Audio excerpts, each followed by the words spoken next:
Hi everyone, I'm here at Develop Conference with Katie Young, who is the studio head at Liquid Violet, an audio outsourcing company that provides voiceover services for video games as well as film and TV. So, to start with, can you tell us a little bit about your background and how you came to have the job as studio head at Liquid Violet?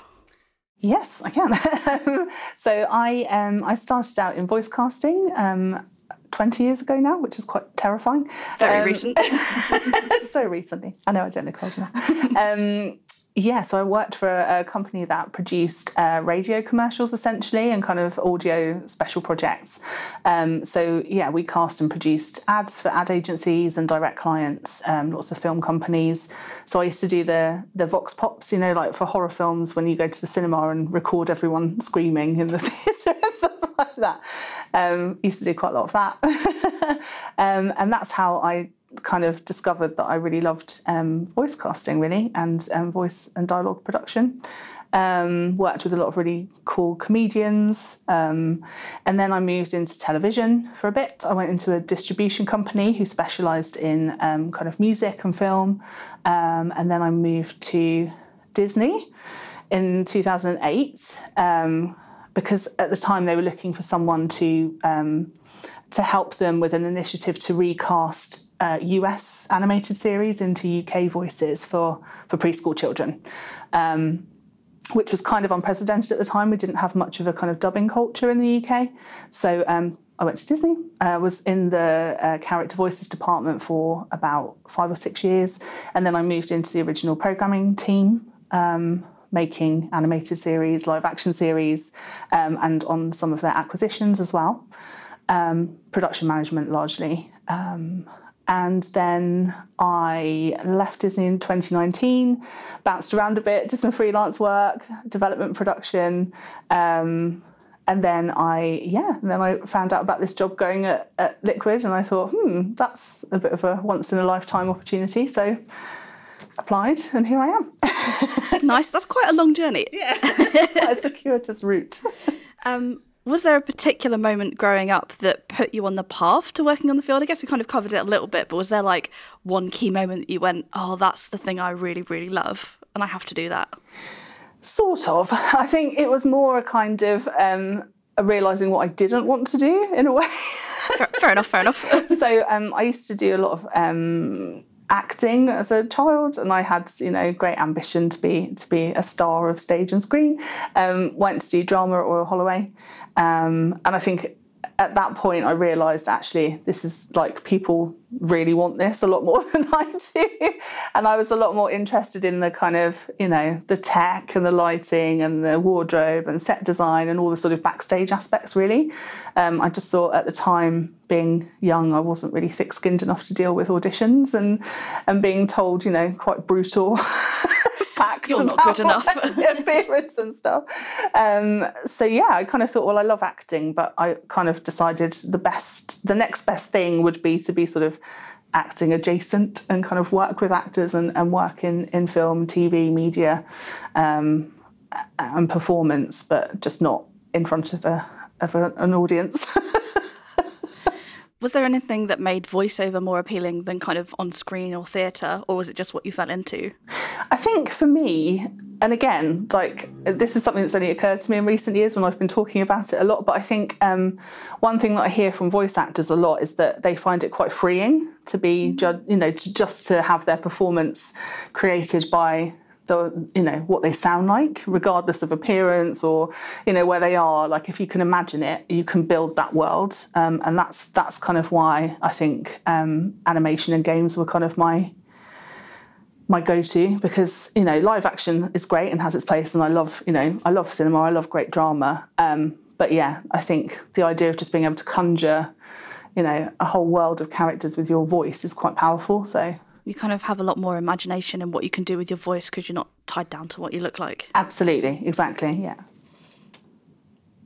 What does a typical day for you look like? Well, usually I start by, I make a big pot of coffee and then I open my emails and I shut my laptop and then I open them again.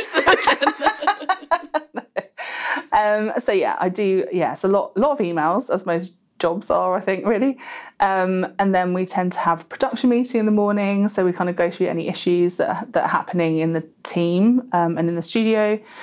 And then it really depends. So I could be at a conference like Develop or the Children's Media Conference in Sheffield, as I was last week, having meetings, lots of meetings. I'm still, because Liquid Violet's quite a small studio, we're all quite hands-on, I think, still, even though, you know, we're a kind of small but mighty team. So the hierarchy is kind of a little bit less pronounced than it would be in bigger companies. So I'm still quite kind of across the detail of production. So it's kind of, dealing with anything that's kind of been escalated, production matters, a lot of financial reporting, because obviously I'm, you know, responsible for the kind of performance of the studio. So a lot of monitoring costs and kind of reporting to the finance functions, working on things like contracts, talent agreements, all of those kind of high-level conversations that are kind of happening in the background constantly, client meetings, reaching out to potentially new business prospects, just kind of health and happiness checks with the team and with clients. And then, as I say, it could be, you just don't know. I might be in the studio, I might be at home, I might be at a conference, I might be travelling to spend time with other partners sort of globally. So every day is quite different, really. Is there like a favourite part of your job that you like the best, or is it just the variety that keeps it fun? I still really like being involved in the casting. Like I really like, even though we have a brilliant in-house casting director, Hannah, I still like to, kind of listen to auditions and make sure that I know kind of who we're working with and, you know, what new talent we've kind of got on the radar. I love meeting clients. I love being in the studio and kind of, you know, really feeling that creative buzz from you know, the actors coming in and their enthusiasm and excitement, and working with directors and clients. So I think that's still my favourite bit, really, being around the vibe. Being around the vibes. It's not, interestingly enough, budgets. I'm so surprised. Not a financial person. Speaking of favourites, do you have a favourite project you've worked on in the entirety of your whole career? Ooh, that's a tricky one. I've been really lucky, actually. I've worked on some amazing things, and it's put me in some really kind of quite bizarre situations sometimes. Like, you know, in an aircraft hangar in the middle of the Welsh countryside with like Robert Webb doing a Winnie the Pooh show. And what was Winnie the Pooh doing in an aircraft hangar? Winnie the Pooh wasn't there. He was animated in. Well, okay, don't ruin the fun. So I've been really lucky, actually. I've worked on some amazing things, but I think one of the projects that stands out for me is one that we did recently at Liquid Violet, which isn't out yet, so I can't talk about it in great depth. But it's a kind of scoop. So we did voice casting, but we also had to do a bit of in-vision casting for this one. And what does that mean? So it means that we had to find the perfect voices for the animated characters. It's a series for Netflix that's based on some very established gaming IP. So it's a kind of mixture, you know, a nice kind of cross-pollination of games and animation.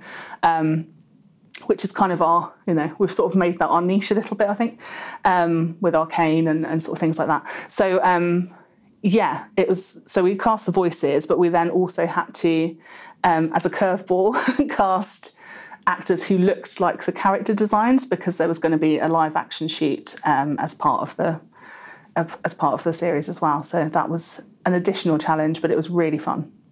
It must be very hard to get a voice match for something that already exists, and then also find something that matches something that's not a real thing anyway. It was really hard. But we did it. We nailed it. Well, so we look forward to hearing more about it. We hope we nailed it. We'll see. You can be the judge when it finally comes out.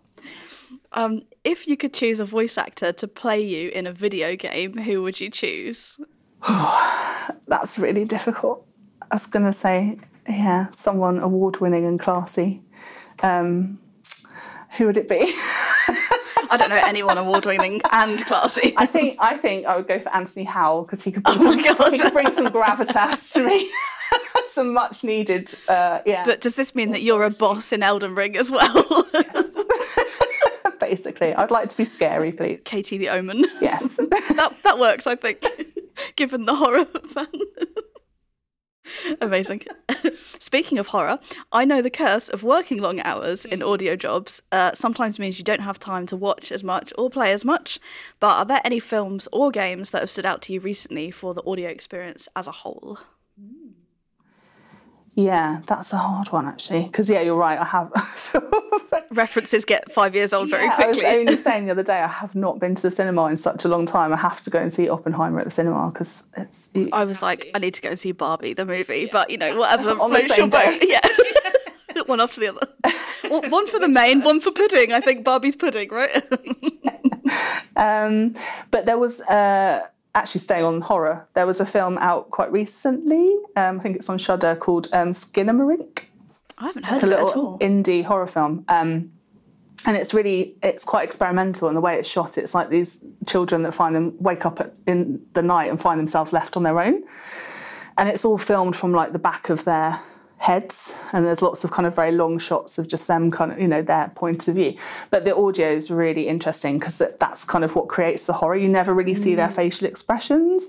So it's kind of like Cloverfield style, or not? Sort of, okay. But like much more still and quiet. But the soundscape is all kind of disembodied voices, and the sort of spatial aspects of the sound are really interesting because they sound really far away and then they're up really close, and it's the audio that creates that tension and that disquieting kind of feeling. So that was really interesting. And it reminded me of a game which is such an out-of-date reference, but I think it's called Eternal Darkness, and that was. I don't know that either.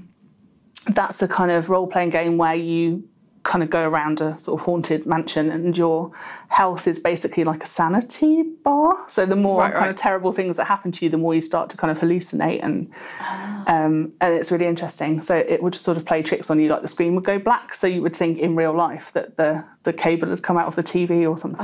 So it's very immersive, breaks the third, yeah. And the film reminded me of that a little bit. So very interesting things that you can do with good things to audio. Check out as well. Thank you. Well, I won't watch them or play them because I'll be way too scared if in the daylight with the curtains open. Is there anything you're most looking forward to this year at Develop, since we're here in lovely Brighton? Yes. Well, last year everyone got really ill. Everyone had COVID. And there was lots of kind of broken air conditioning and everything like that. So it was beautiful and sunny, but everyone was kind of squirreled away in hotel rooms, kind of fanning themselves desperately and trying to isolate. So I'm just really looking forward to seeing everyone this year and kind of making new friends, seeing old friends, and hopefully, touch wood, everyone being healthy and being able to socialise a bit more. Hopefully get to go and see some interesting panels and just meet up with old colleagues and people, you know, that I've worked with that have moved on, and sort of seeing how they're doing. And do you find there's a lot of crossover between, I don't know, like film and TV stuff that you've done moving into the games industry? Do people cross-pollinate quite a lot, or are they more siloed? I think it's getting more kind of blurred, but they're still very kind of different and distinct sort of communities around, you know. So having worked in animation for many years, it's kind of interesting because you kind of know everyone after a while. It's quite a small world, and I'm starting to feel that way about the gaming industry, but I still feel like a little bit of a noob. So it's quite nice to come back to Develop and kind of think, oh no, I know people now, you know, because I've been here before, and it's not, you know, I'm not the new kid on the block anymore, so that's quite nice. And with coloured hair, it's very easy to be recognised. Yeah, I can't do anything sneaky, as you know, I'm sure you have. I'm aware. Well, it's okay until someone else has the same hair, and then people are like, "Hi," and it's not my name. and then their misdeeds get pegged on you. Exactly. One of us takes the rap for someone else. Well, it's been really lovely talking to you, and thank you so much for sharing so much. Have a lovely Develop. Thank you. You too.